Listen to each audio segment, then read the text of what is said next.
Well, greetings on April 17th from Poznan, Poland, square of the old town, in front of the old city hall from the 15th century.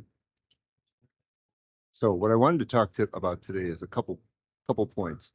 One, I was asked recently, I'll put an audio of the interview on Sky News.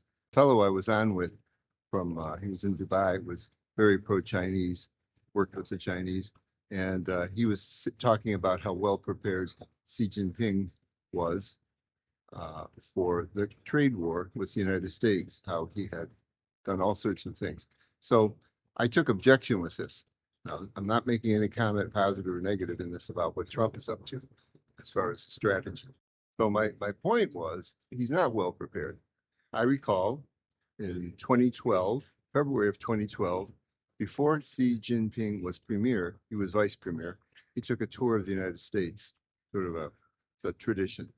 The future premier takes a tour, get to know you sort of thing, right? And he had discussions with Obama and many other people. And so one thing at the time that was stressed, two things actually that I recall very strongly. One, China was at the time a country that we would say was in danger of falling into the middle income trap. Now, what this means in development theory, amongst other things, is they don't make a transition from being an export economy, and in this case, clearly that was the development strategy since Deng Xiaoping of China to become a major export economy, state subsidized and so forth. We know about this model. The problem with this model is at a certain point, you become very dependent on the international market, the ups and downs of it. Now if you're a one product export economy, something like Venezuela, everything you do is dependent on the price of oil internationally. You can't do anything about it. But China is more diversified than that. That's true. But it's still dependent on the international market. And the only way to get around this, not only by diversifying their exports, which they have done, it's a matter of not being dependent on exports so much. And what that means in China's case is developing the internal market. This is always the important issue to make the transition from a third world or developing economy or second world, however you want to put it, to a first world economy. This is what all the major economies in South America, for example, Brazil, especially Argentina or Chile. Argentina and Chile could very well, or Uruguay, probably become first world countries for decades now, but they failed to make this transition. And so Xi Jinping was very clear when he visited in 2012 that he had to do something about this. He had to develop the internal economy. That means raising wages of workers, right? The other thing is if you want people internally to buy things, you need to have them want to spend their money and not worry about hoarding their money, not being a savings economy such as is China. And that means you need a good social security system. You need state health care. You need pension plans that people can trust. And especially with only one child policy, without these things in China, there is no state health care of that kind.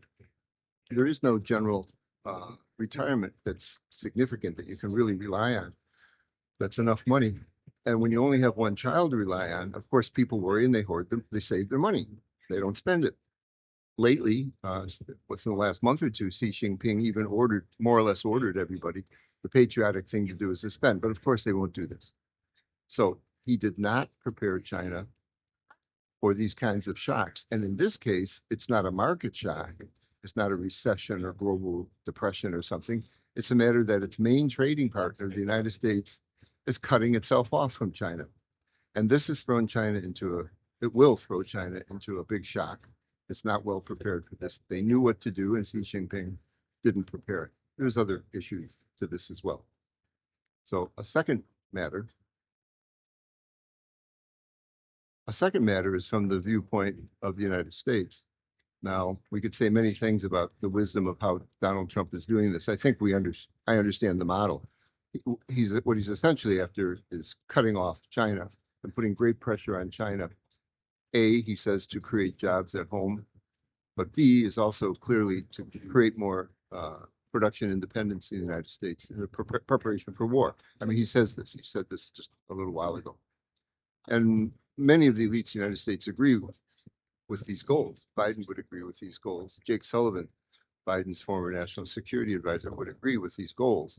They called it a foreign policy for the middle class. The methods, that's something else they might not agree with, clearly. But in any case, I think in Trump's case, he clearly intended to end the war in Ukraine before he did this with China. He intended to, in some way, not only end the war in Ukraine, but neutralize Russia. Somehow, in some way, pull it away from China so China could not depend so much on that. Now, a lot of China's market can shift to the Eurasian countries and to Russia. Not a certain amount of it can shift there. And he was hoping to take this away, to offer Putin certain inducements, role in the Middle East, and so forth, a settlement in Ukraine that he could live with without completely abandoning the Ukrainians also. However, he has not accomplished this. Contrary to his bluster about solving this problem within 24 hours of coming into office, it's been a few months now, and Witkoff says he's making advances, but it's not clear that he is. And he's still in the mode of offering enticements to Putin. And there's an argument in the cabinet that's been reported in the media as to, enough's enough. It's time to switch the tactic and turn on Putin and really make him feel the heat. I've explained how this can be done in oil, and you can read my other blogs. Many talks I've given over more than a year, how export of Russian oil could be significantly cut off. But in any case, he hasn't decided to do that yet. He's still counting on inducements. So these are limitations on both sides of the United States and on the other side of China in the ongoing tariff war that's evolving. Goodbye from Poznan, Poland, 17 April.